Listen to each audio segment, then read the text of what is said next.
와. 안녕하세요. 안녕하세요. 안녕하세요. 지난주에 네네. 느낀 거 좀 나눠봐요. 두 번째 강의라 좀 덜 어색하긴 하네요. 얼굴을 볼 때 이제 서먹서먹이 좀 없어요. 저희도 안 어색해요. 네. 아니 계속 어색할 것 같은데. 평생 어색한 것 같아요. 평생 어색한 걸 이제 근데 극복하려고. 지난 강의가 너무 좋지 않았어요? 진짜? 너무 좋았어요. 너무 빠져들었어요. 근데 어떤 거를 좀 생각하셨나요, 그동안에? 너무 솔로몬이 정말 다 가진 네네. 그런 왕의 입장에서 생각할 때 모든 게 헛되다고 하니까 네. 그냥 제 인생을 돌아봤을 때 아. 너무 흐름대로 가지 않고 너무 막 이렇게 산 게 있지 않을까. 그래서 좀 자유함을 느끼지 못한 게 아닌가 이런 생각을 좀 해봤습니다. 근데 전도서는 솔로몬이 지은지 확실하지 않다고. 그렇죠. 네. 네, 그런데 네네. 네, 저는 그렇게 대입을 한번 해봤어요. 저는 하나님을 이렇게 인격적으로 만나기 전까지 네네. 늘 이 전도자의 말씀처럼 네네. 헛됐던 것 같아요. 인생이. 아. 근데 하나님 만나고서는 의미가 있고 생명이 되신 하나님이니까 삶의 의미를 찾았는데 오늘 또 이제 2강 때 어떤 내용을 할지 너무너무 궁금해요. 기대 많이 되죠. 네네. 저 같은 경우는 저는 이제 헛되고 헛된 그런 말씀을 많이 하셨는데 이것이 새로 채워진다는 거에 또 의미를 두게 됐어요. 이게 뭐냐면 제가 제 인생을 살아감에 있어서 언젠간 없어질 인생인데 이때를 하나님께서 주신 시간이라고 생각하고 이 시간을 얼마나 가치 있게 한 번밖에 없는 없어질 이 시간을 얼마나 가치 있게 살아야 하느냐에 대해서 조금은 생각을 해본 것 같아요. 너무 이제 제가 원하는 그런 무력과 명예욕을 너무 쫓아가지 말고 하나님께서 너한테 시간을 줬으니까 요 새로운 시간을 한번 예쁘게 만져봐라 이런 말씀하신 것 같아요. 생각을 많이 하셔서 살이 좀 빠지신 것 같아요. 아니 검은 옷 입어서 그래요. 검은 옷 입으면 조금 빠져 보여요.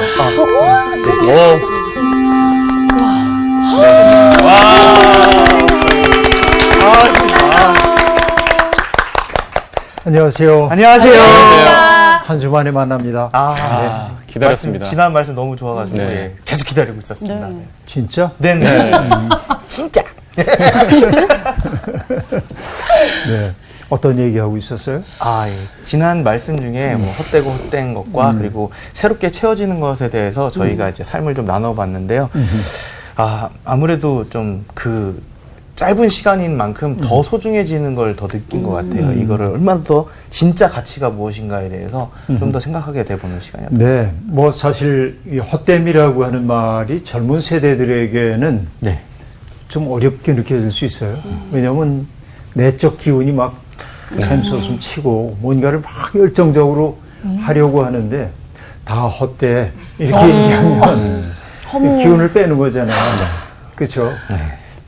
그래서 이 전도서가 젊은이들에게 해당되지 않냐면 그렇지 않고 젊을 때부터 전도서를 깊이 이해를 하고 가면 내가 애집하지 않아도 될 것, 집착하지 않아도 될 것에 매달려서 전전긍긍하고 이러지 않고 내가 정말 소중한 가치가 뭔지에 대한 생각을 바로 할 수 있는 계기가 될 수 있거든요. 새로운 삶, 그러니까 늘 반복되는 삶이지만은 새롭게 살아야잖아. 그렇죠? 이게 어렵죠.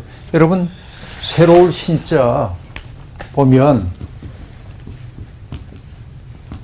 이렇게 쓰잖아요. 네. 네. 이게 설립자지. 네. 설립자. 네. 나무 목자가 네. 있죠. 서 있는 나무 옆에 이게 있어. 이게 뭐냐면 도끼 근이거든. 도끼. 나무 옆에 도끼질하는 거. 어떤 얘기냐면 서 있는 나무에 도끼질을 하면 그 생생한 아픔, 생생하게 피어나오는 향 이런 것들 느껴지잖아요. 그러니까 새로움이라고 하는 것은 아픔과 동시에 발생하는 거예요. 아픔이 없이는 새로움이 발생 안 해요. 그러니까 우리가 뭔가를 새롭게 이해한다고 하는 것은 나에게 있었던 낡은 생각의 틀이 찍히는 것 같은 아픔을 느끼는 거죠. 그러니까 우리가 성경을 본다고 하는 것은 바로 그런 의미라고 볼 수 있어요. 오늘 수업 전도서 2강 지혜가 많으면 번뇌도 많다. 1장 8절부터 1장 18절까지를 공부할 텐데 네. 우리 원구시부터 좀 읽어주세요. 네. 모든 만물이 피곤하다는 것을 사람이 말로 다 할 수는 없나니 눈은 보아도 족함이 없고 귀는 들어도 가득 차지 아니하도다. 이미 있던 것이 후에 다시 있겠고 이미 한 일을 후에 다시 할지라. 해 아래에는 새 것이 없나니. 무엇을 가리켜 이르기를 보라 이것이 새 것이라 할 것이 있으랴. 우리가 있기 오래전 세대들에도 이미 있었느니라. 이전 세대들이 기억됨이 없으니 장래 세대도 그 후 세대들과 함께 기억됨이 없으리라. 나 전도자는 예루살렘에서 이스라엘 왕이 되어 마음을 다하여 지혜를 써서 하늘 아래에서 행하는 모든 일을 연구하며 살핀즉 이는 괴로운 것이니 하나님이 인생에게 주사 수고하게 하신 것이라. 내가 해 아래에서 행하는 모든 일을 보았노라. 보라, 모두 다 헛되어 바람을 잡으려는 것이로다. 구부러진 것도 굳게 할 수 없고 모자란 것도 셀 수 없도다. 내가 내 마음속으로 말하여 이르기를 보라, 내가 크게 되고 지혜를 더 많이 얻었으므로 나보다 먼저 예루살렘에 있던 모든 사람들보다 낫다 하였나니 내 마음이 지혜와 지식을 많이 만나 보았음이로다. 내가 다시 지혜를 알고자 하며 미친 것들과 미련한 것들을 알고자 하여 마음을 썼으나 이것도 바람을 잡으려는 것인 줄을 깨달았도다. 지혜가 많으면 번뇌도 많으니 지식을 더하는 자는 근심을 더하느니라. 네. 늘 이제 사람들이 나를 놀릴 때 하는 얘기가 전도서 1장 18절 지혜가 많으면 번뇌도 많고 그러니까 이게 충격적인데. 굉장히 와닿네요. 지식을 더하는 자는 근심을 더한다 이러면서 나보고 이제 공부하지 말라고 근심이 많아지고. 권하는 경우가 있는데 그게 올바른 교훈인지는 모르겠어요. 그러나 어쨌든 우리가 좀 따져봐야 하겠는데 우리가 지난 시간에 봤던 것처럼 1장 2절이 했던 얘기 헛되고 헛되며 헛되고 헛되니 모든 것이 헛되도다 이 말 앞에 우리가 한참 머물러 있었거든요. 네. 그러면서 세상에 있는 모든 것들이 순환 속에 있고 그렇죠. 돌아간다라고 하는 말이 반복되어 나타나죠. 네. 그렇죠. 여러분 역사관이라고 하는 게 토인비도 얘기를 했고 역사라는 게 두 가지로 견해를 가지고 있어요. 하나는 뭐냐면 순환하는 역사관. 그래서 뭐로 표현되냐면 뱀이 자기의 꼬리를 물고 있는 것처럼 그려요. 이렇게 돌아가는 거예요. 이렇게. 똑같은 일이 반복된다는 거예요. 그런데 어떤 이들은 뭐냐면은 이 순환하는 이 끈을 끊어가지고 이렇게 펼쳐. 이거를 순환하는 역사관이라고 얘기하고 있고 또 다른 거 이렇게 펼친 것은 뭐냐면 직선적 역사관이라고 얘기를 하고 있는데 이건 뭐냐면 목적론적 역사관이라고도 해요. 시작이 있고 끝이 있어. 그러니까 어딘가를 향해 가는 거야. 목적을 가지고 이런 역사관을 얘기해요. 그러니까 우리는 창조가 있고 종말이 있다고 얘기를 하죠. 그러니까 직선적 역사관이에요, 주로. 그런데 인간의 삶이라는 것은 지난 시간에도 얘기했지만은 순환해요. 아침, 점심, 저녁으로 순환하고 낮과 밤이 교차하고 어둠과 빛이 교차하고 동서남북 또 봄, 여름, 가을, 겨울 이런 순환의 리듬 속에 살기도 하죠. 그러니까 어떻게 보면은 이 둘을 합쳐야 하는데 그 합쳤을 때는 뭐냐면은 그 스파이럴 하다고 얘기하죠. 이게 뭐냐면 나선형. 세상은 이렇게 순환하는 것처럼 보이지만 어딘가를 향해 가고 있는 거예요. 그래서 어떤 분은 인간의 역사 발전 과정을 뭐라고 얘기하냐면 공감의 확대 과정 그렇게도 얘기를 한단 말이에요. 공감하는 능력이 많아졌다. 이전에는 타자의 고통에 대해서 그렇게 많이 공감을 안 했는데 지금 우리는 굉장히 공감을 많이 하는 편이에요. 아프리카 난민들이 난민 떠돌다가 유럽으로 가고 싶어가지고서는 배를 타고 건너다 뒤집어지고 하는 얘기도 우리가 보는데 옛날엔 그 정보도 없었지만은 별로 아파하지 않았죠. 정보가 없으니까 그 얘기를 우리가 실시간으로 듣고 있기 때문에 정말 마음 아프다.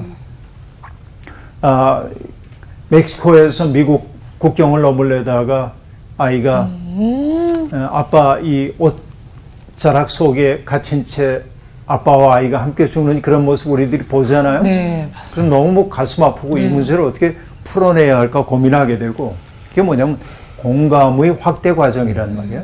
내가 공감하는 능력이 이제 점점 커지는 거라고 볼 수 있죠.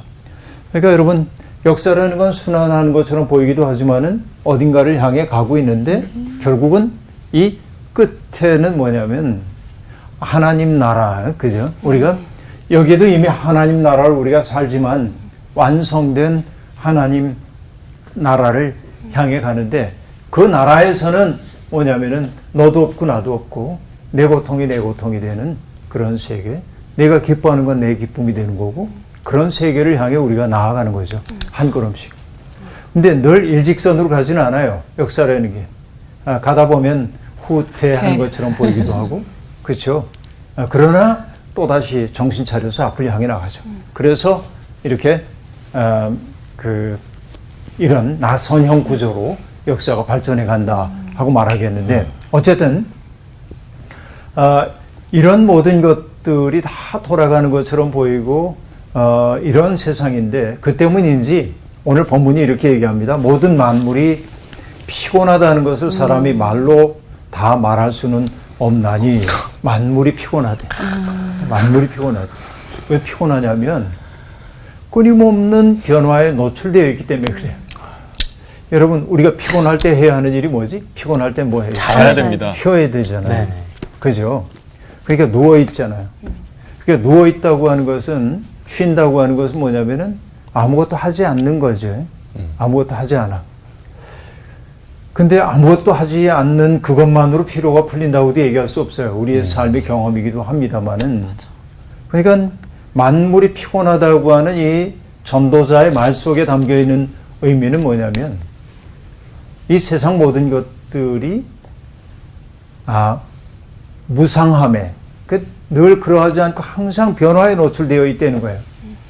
그래서 우리는 때때로 삶이 너무 빨리 변화되니까 뭘 바라냐면 변하지 않는 튼튼한 게 있으면 좋겠다.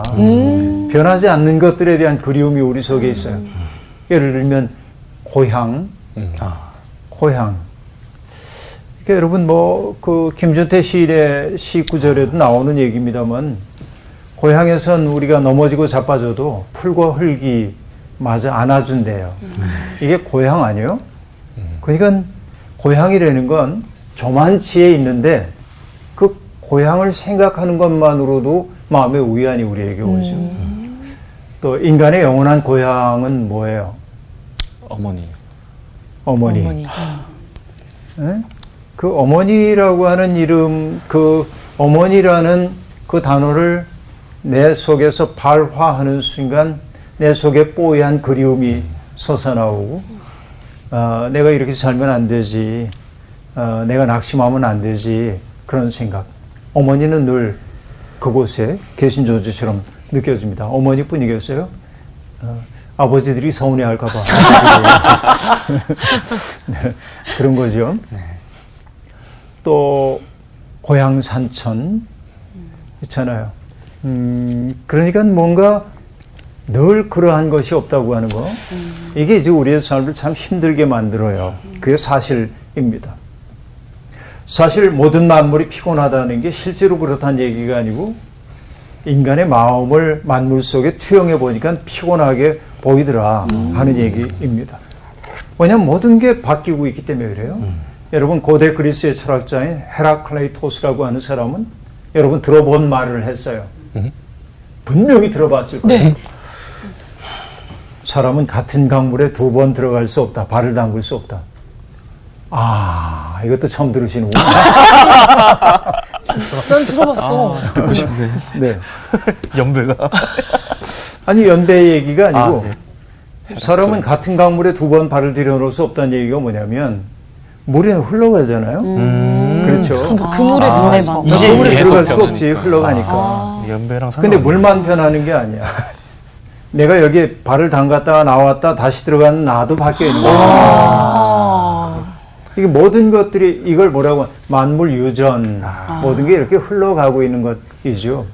그 흐름 속에 있다고 하는 것은 참 아름다운 일이지만 왜냐하면 흐름이 뭔가를 만들어내니까 다양한 것들을 만들어내니까. 그러나 여러분 사람들은 그런 흐름이 피곤하기 때문에 변하지 않는 것에 대한 그리움이 있어. 이런 것들이 뭐냐면 플라톤 철학에서 이데아의 세계, 변하지 않는 세계예요. 일자의 세계라든지 이런 세계들 사람들이 그걸 느끼는 거예요. 그런데 오늘 이제 이렇게 얘기합니다. 코엘렛가 모든 만물이 피곤하다는 것을 사람이 말로 다 할 수 없는데 눈은 보아도 족함이 없고 귀는 들어도 가득 차지 아니하는도다. 여러분 인간의 오감이라는 게 있잖아요. 오감 어떤 게 오감이죠? 보고 듣고. 네, 쉽게 그냥 시청미후촉인데 시청미후촉. 시청육촉. 네, 시는 뭐야? 보는 거. 보고. 네. 청은 듣는 거. 듣고. 미는 맛보는 거. 맛보고. 후는 냄새 냄새 맡는 거. 맡고. 촉은 촉감. 만지는 거. 시청미후촉. 이게 이제 오감인데 오감 가운데 가장 대표적인 게 시와 청이에요. 눈으로 보고 귀로 듣는 거. 그러니까 5가지를 다 얘기할 수 없기 때문에 2가지만 예를 든 거예요. 여기에. 그러니까 눈은 보아도 어떻다고요? 눈은 보아도 족함이 없고 귀는 들어도 가득 차지 않는다라고 얘기를 하고 있습니다. 결국은 뭐냐면 이게 인간의 감각기관은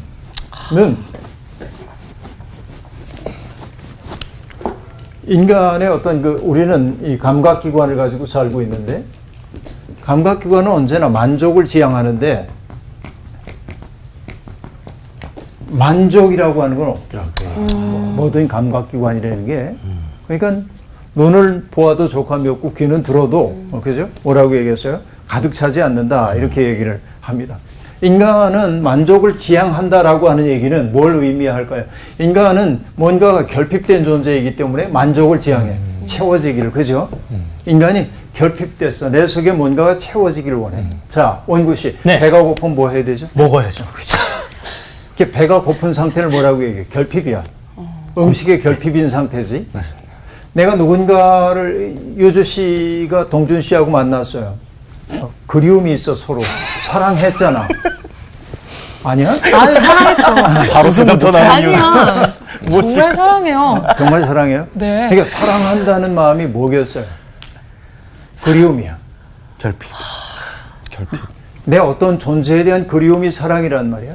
그러니까 내 스스로 만족하는 사람은 누군가를 그리워할 수 없어요. 자, 어떤 사람이 실패한 사람이냐? 여러분, 나르시소스 얘기 알아요? 나르시스. 네. 그죠? 나르시스. 나르시스라는 신화적인 물이 있는데 네. 숲속의 여종이 너무나 사랑했어요, 나르시스를. 근데 얘는 자기가 너무 잘생겼다고 생각하고 남에게 관심이 없어. 그래서 이 친구가 주로 했던 게 뭐냐면 연못에 비친 자기 모습을 들여다보는 거야. 자기는 너무 아름다워. 어? 자기애가 강한. 그러다 어떻게 됐어요? 사랑 고백하는데 들은 척도 안 해. 그래가지고 그 여종이 속상해가지고 사라졌어요. 목소리만 남기고. 그 여종의 이름이 뭐냐면 에코야. 에코. 뭔지 알잖아요. 에코가 네. 뭔지. 그러니까 소리만 남기고 사라진 거야. 얘가. 노래방 에코. 메아리. 메아리. 네, 메아리. 그러니까 누군가를 사랑한다고 얘기했을 때 그 사랑에 응답할 능력이 없는 게 뭐냐면 자기애에 사로잡힌 사람이야. 자기에게만 사로잡혀 있는 사람이 응답할 능력이 없는 거야. 그래서 신이 벌을 내리죠. 그게 뭐냐면 자기애에 빠져서 물속에 빠져 죽는 거야. 그래서 그가 죽은 자리에 수선화가 피어났다면서요. 이게 나르시소스 신화 얘기 아닙니까? 근데 인간 속에는 누구에게나 다 결핍이 있단 말이에요. 내가 누군가를 그리워한다는 것은 결핍이 있다는 얘기예요. 이 결핍된 인간을 뭐라고 하냐면 에로스라고 그래. 우리가 에로스 그러면 생각나는 게 에로틱한 거를 주로 생각하잖아요. 네. 뭐 그렇죠. 성적인. 네. 성적인 사랑 이런 걸 생각하잖아요. 네. 근데 에로스는 뭐냐면 결핍이야, 인간에. 결핍. 뭔가가 결핍되어 있는 존재가 에로스입니다. 결핍됐기 때문에 뭔가가 채워지기를 원하거든요. 그래서 인간은 여러분 이제 그리스 신화라는 게 굉장히 재미있는데 그 디오티마라고 하는 사람이 소크라테스에게 들려주는 얘기가 있어요. 플라톤의 향연이라고 하는 책에 나오는데 아프로디테의 생일날이 돼가지고 신들이 모여서 이제 축하 잔치를 벌이게 되는데 거기에 왔던 남자 신이 하나 있는데 누구냐면 포로스라고 하는 신이 있는데 이게 남자 신이에요. 근데 그날 기분이 좋았던지 신들의 음료인 넥타르를 너무 많이 마셔가지고 취했어. 그래서 정원에 잠이 듭니다. 근데 그 자리에 누가 왔냐면 가난의 여신인 페니아라고 하는 여신이 와요. 근데 미남자인 포로스를 보니까 너무 마음에 들었어. 그 옆에 누워요. 그리고 아기를 가져. 그래서 태어난 아이 이름이 에로스야. 그래서 에로스는 아버지인 포로스의 속성이 있어서 충만하고 행복해. 사람은 때때로 충만함을 느끼고 행복함을 느껴요. 근데 어머니인 여기에 페니아라는 어머니의 속성을 따라서 늘 결핍되어 있고 뭔가 부족하게 돼. 그렇죠. 인간의 속성이 그러잖아. 어떤 때 행복하고 어떤 때 불행하고. 이게 향연에 나오는 얘기인데 결국 인간이 뭐냐면 에로스적 존재란 말이에요. 그러니까 만족을 지향해. 누구든지 그래. 만족을 지향하는 이거를 뭐라고 하냐면 욕구라고 얘기하는 거죠. 인간에게는 그런 욕구가 있어. 그러나 여기 지금 전도자가 하는 얘기는 뭐냐면 인간의 욕구는 채워질 수 없다. 그래요. 쉽게 얘기하면 봐도 족함이 없고 들어도 가득 차지 않아. 무슨 얘기를 들어도 사람이 만족 안 해. 이게 인간이 결핍된 존재라는 거예요. 아무리 어떤 것 가지고 채워보려고 해도 안 채워져. 이게 사람이라는 거예요. 그러니까 여러분 우리는 인간의 욕구라는 건 간단해요. 배고프면 밥 먹으면 그만이죠. 한 그릇 먹었어요. 조금 덜 찬 거 같네요. 조금 더 먹으면 돼요. 그럼 배가 가득 차 있는데 또 먹으라고는 뭐냐. 싫어 그러잖아요. 밥 싫잖아. 네. 예외도 있는 것 같습니다. 나는 아직 예외도 내가 인생 경험이 짧아가지고 그 예외가 잘 알지 못하는데. 물도 역시 마찬가지. 목마르면 마시면 그만이죠. 해가 되면 더 이상 욕구 안 생기죠. 그러나 인간의 마음속에 있는 결핍이라고 하는 건 채워지지 않는 거야. 이게 그 얘기를 간결하게 지금 이렇게 얘기를 하고 있는 겁니다.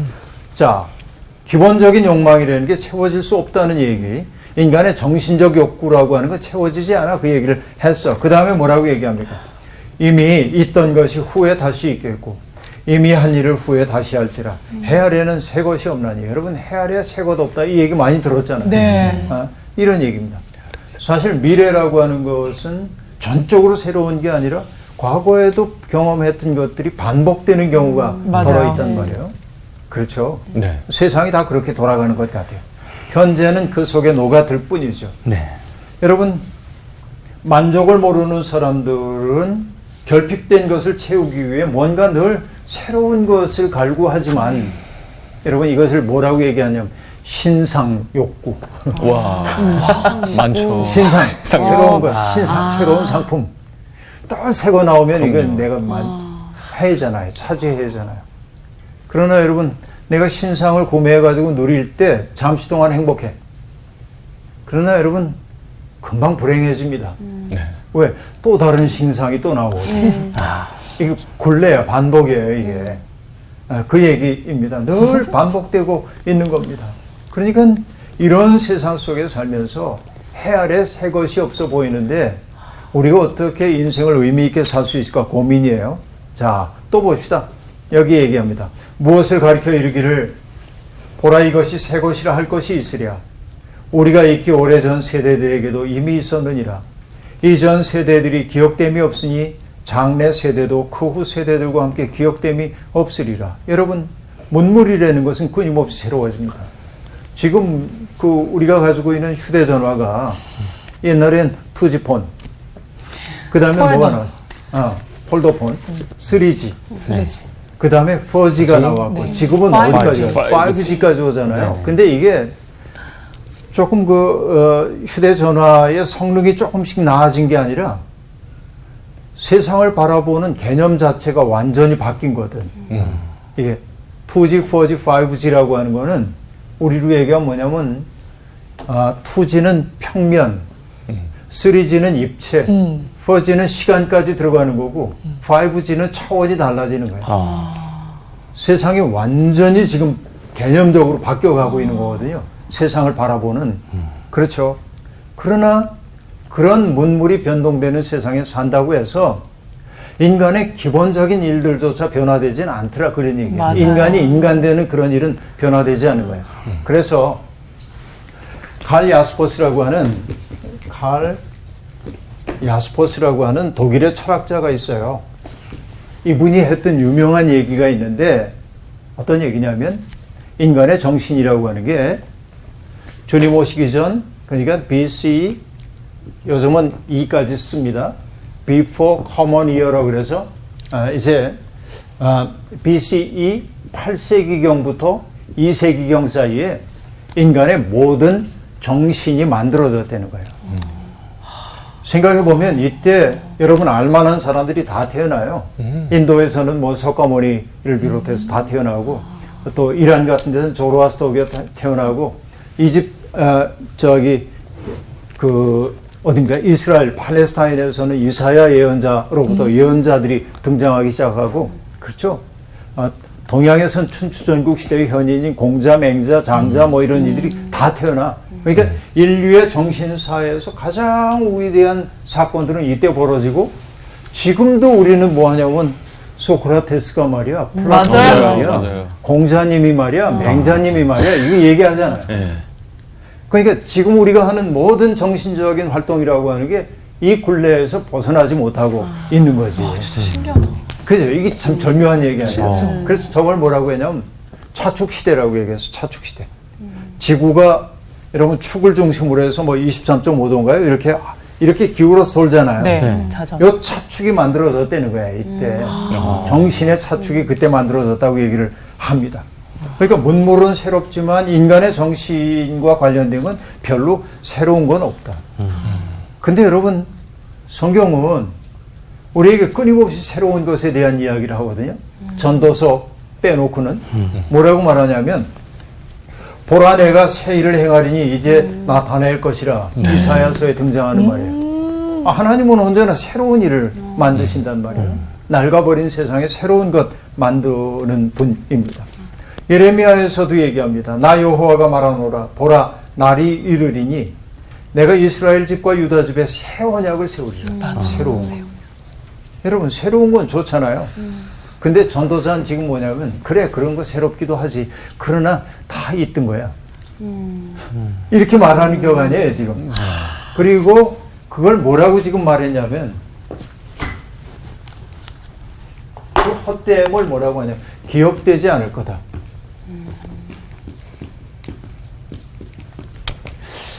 여러분 사람들은요 자기가 잊혀진다는 사실 굉장히 무서워요. 맞아요. 그죠? 잊혀지기 싫어. 그러니까 많은 인기를 얻었던 사람들이 어려워하는 까닭이 뭐냐면 대중들이 더 이상 자기에게 환호하지 않을 때 그렇죠. 정치했던 분들에게 얘기를 들은 적이 있는데요. 국회의원 같은 분들. 그분들이 얘기해요. 목사님 국회의원 떨어지고 나니까요. 죽고 싶더래. 왜냐면 어디 가가지고 얘기만 하면 자료 탁탁 내놓고 그러는데 국회의원 떨어지고 나니까 내놔 그러니까 왜요? 누군데? 이러니까 굉장한 특권을 빼앗긴 것 같은 느낌이 드는 거지. 우리 사는 게 다 그런 거지. 그렇죠? 기억되지 못한다 하는 얘기입니다. 내가 기억되지 않아. 여러분 내가 기억되지 않고 사라진다고 하는 얘기는 뭐냐면 내가 이 우주의 중심이 아니라는 사실을 알기 시작하는 거예요. 세상이 나를 중심으로 돌아가지 않는다는 사실을 알기 시작하는 것입니다.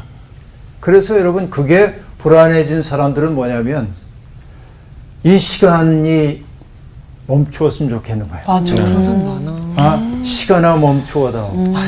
이 시간이 정말 아름답다 말이지. 근데 이게 뭐냐면 여러분 괴테의 파우스트라고 하는 책 유명한 책이 있는데 그 파우스트 박사가 악마인 메피스토펠레스하고 계약을 맺어요. 근데 잘 도와줘 파우스트를. 근데 이 순간이 정말 아름답다라고 말하는 순간 메피스토펠레스가 그의 영혼을 가져가기로 계약을 맺거든.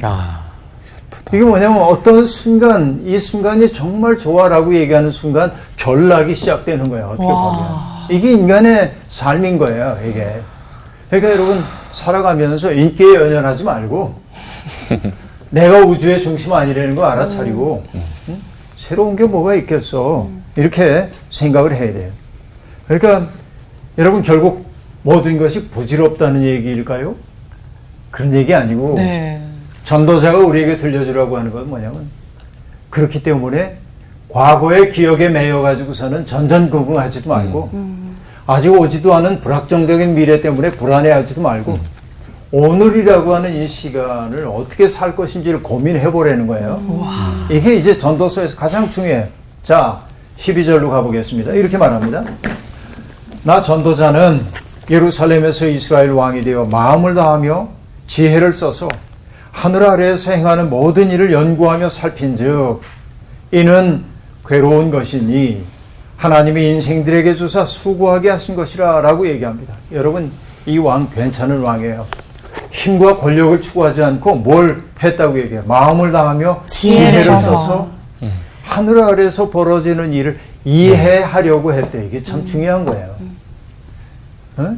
내가 가지고 있는 권력을 가지고 사람들에게 뭐 뜯어내가지고 나 좋을 대로 하지 않고 세상에서 벌어지는 모든 일들을 이해하려고 그랬대.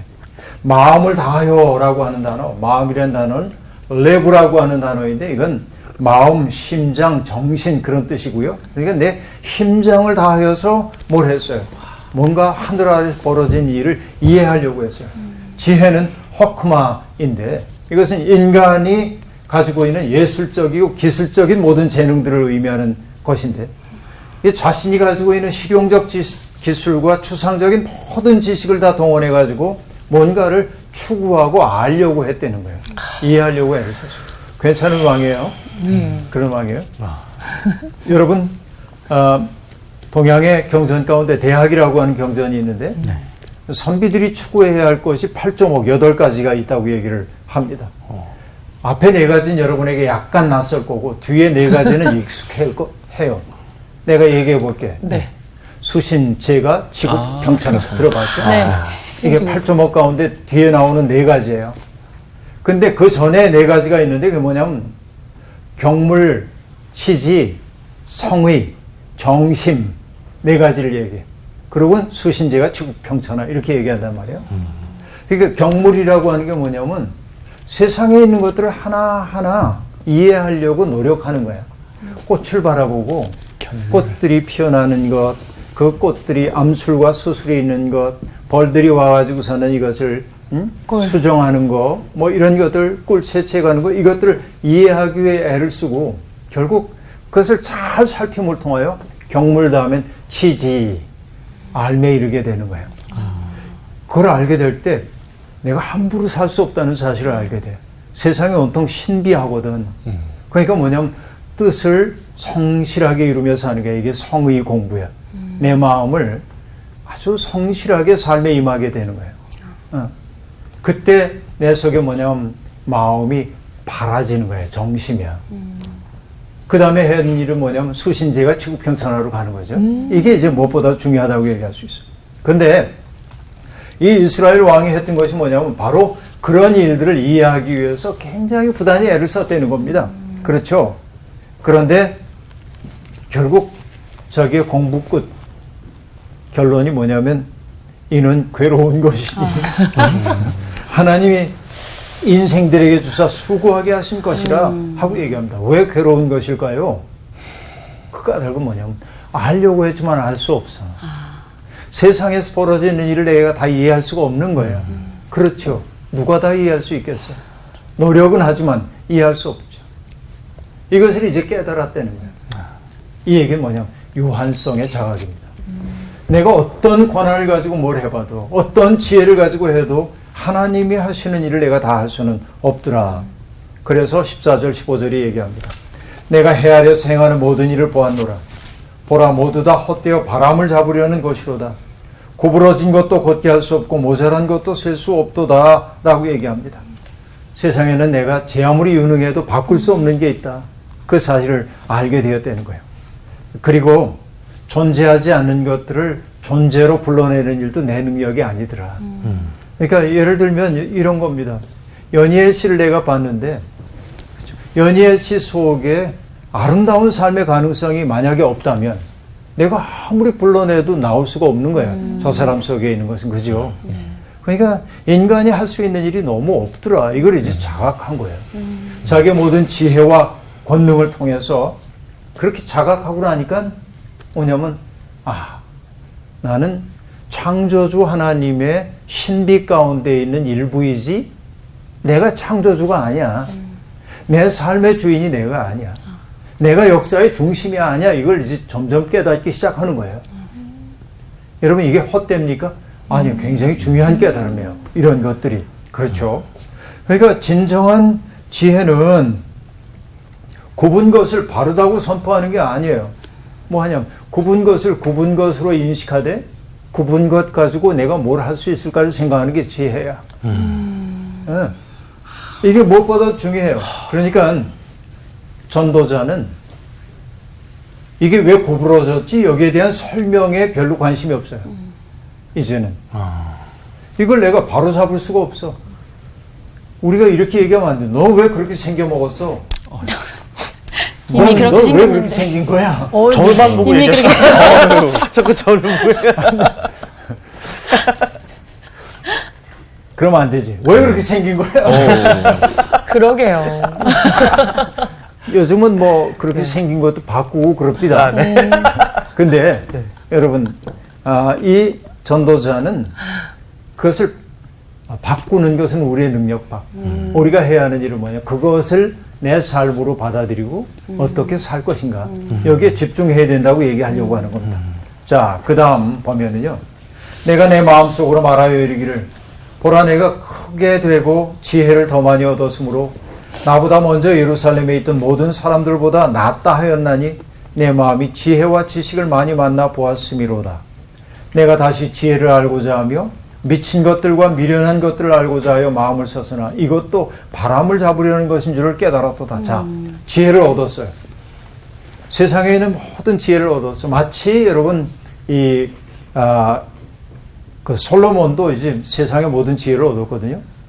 또 지혜로웠던 사람 가운데 하나가 아리스토텔레스라는 철학자도 지혜로웠어요. 왜냐하면 이 사람의 제자가 알렉산더 대왕이야. 그러니까 알렉산더 대왕이 원정을 나갔다가 신기한 걸 보면 스승에게 보냈어요. 그래서 스승이 공부하도록 했어. 아리스토텔레스는 그래서 굉장히 많은 지식을 알아요. 이게 놀라운 것인데 이 전도자는 뭐까지 이해하려고 했냐면 미친 것들과 미련한 것들을 알고자 했대. 이게 뭘까요? 무슨 얘기일까요, 이게? 자, 미친 것들은 뭐냐면 인간의 정신 속에 있는 광기, 망상 이런 것까지 이해하려고 그런 거예요. 여러분, 우리가 플라톤도 그런 얘기를 합니다마는 플라톤의 이상국가에서 시인들을 내쫓아야 한다고 하거든요. 왜냐하면 시인들은 광기에 사로잡힌 자라고 생각했기 때문에. 시적 세계를 가지고 있는 사람은 광기에 사로잡힌다.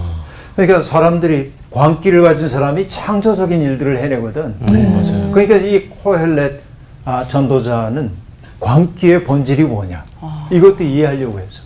또 여기 미련한 것들, 여러분 미련한 것으로 번역되어 있는 것은 뭐냐면 뭐 어리석다 그 얘기가 아니고 이성적으로 합리적으로 이해가 되지 않는 일들을 얘기해요. 비이성적인 일들. 그렇잖아. 우리가 이성적으로 해결 안 되는 일들이 너무 많잖아요. 근데 이 사람은 그것조차 전부 이해하려고 애를 써봤다는 겁니다. 그러니까 자기만큼 지혜로운 사람이 세상에 없는 거예요. 그러나 그가 하는 얘기는 뭐냐면 이해하고자 했던 자신의 노력이 결국은 한계에 부딪혔다. 알 수 없음이 너무 많더라 하는 얘기입니다. 그리고 얘기합니다. 지혜가 많으면 번뇌도 많으니 지식을 더하는 자는 근심을 더하느니라 라고 얘기합니다. 자, 여러분 잠언에서는요 지혜를 굉장히 중요하게 여기거든요. 관습적인 가르침에서 지혜를 찾아야 한다고 전도자가 잠언이 얘기하고 있는데 비해서 오늘 전도자는 뭐냐면 지혜라는 거, 지식이라는 거 우리 피곤하게 해 이렇게 말합니다. 그럼 여러분 오늘부터 여러분 공부 안 해도 되겠어요. 와, 네. 가슴이 와닿네요. 근심이 없어지겠네요. 네. 근데 그 얘기가 아닌 거예요 지금. 그러니까 결국은 내가 세상을 다 이해하려고 하고 세상의 비합리적인 것도 내가 설명할 수 있다고 하는 인간의 자부심이라는 게 얼마나 헛된 자부심인지를 이제 난 깨달았다. 그러니까 세상에는 이해할 수 있는 것도 있지만 이해할 수 없는 것도 있다. 자기 한계를 받아들이는 것이 진짜 지혜구나. 이걸 알기 시작했다는 거예요. 네. 이게 오늘의 이야기였습니다. 네, 오늘 수업 여기서 마칠게요.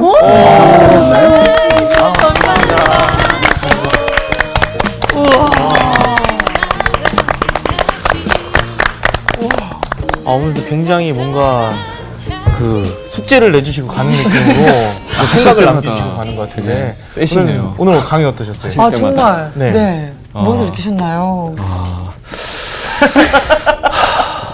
진짜 셌어요. 그죠? 아, 굉장히 셌습니다.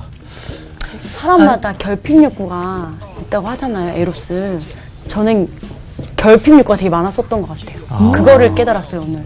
그리고 하나님만이 채울 수 있다는 것을, 사람 자체가 원래 결핍이 많은 게 하나님으로만 채울 수 있다는 것을 알게 하려고 이 말씀에 나온 것 같다는 생각이 아, 맞아요. 들더라고요. 하나님으로만 채울 수밖에 네. 없는. 저 기억되지 않음을 되게 유심히 볼 수밖에 없었던 게 누군가한테 기억되려고 사는 적이 너무 많은 것 같아요. 그래서 오늘 직업도 마찬가지고 그런데 아무도 나중에는 이제 기억을 할 수 없는 그런 상황이 올 테고 그러면 영원히 기억하시는 한 분을 위한 가치를 위해 살아야 되지 않을까.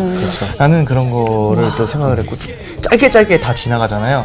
그 짧은 만큼 소중하니까 그 짧은 시간을 정말 가치 있는 또 임팩트 그렇게- 있게. 네네. 아, 그래서 또 이 순간도 또 반복되지 다시 오지 않지만 언젠가 다른 사람을 통해 또 반복될 수 있고 그러니 내가 여기 있을 때 얼마나 또 잘해야 되는지. 최선을 다해서. 그러니까요. 이번 주 퀴즈입니다. 다음 중 전도서의 저자는 누구일까요? 1번 솔로몬, 2번 다윗, 3번 예루살렘 왕 전도자. 정답을 아시는 분은 CBS 성서학당 홈페이지에 정답을 올려주시거나 우편으로 보내주시면 됩니다. 선정되신 분들에게는 대한성서공회에서 발간한 성경 통독을 위한 최고의 자습서 성경 2.0, 세상을 바꾸는 복음 매거진 크리스채너티 투데이 1년 정기 구독권, 성서학당 선생님들의 저서 중에 하나를 드립니다.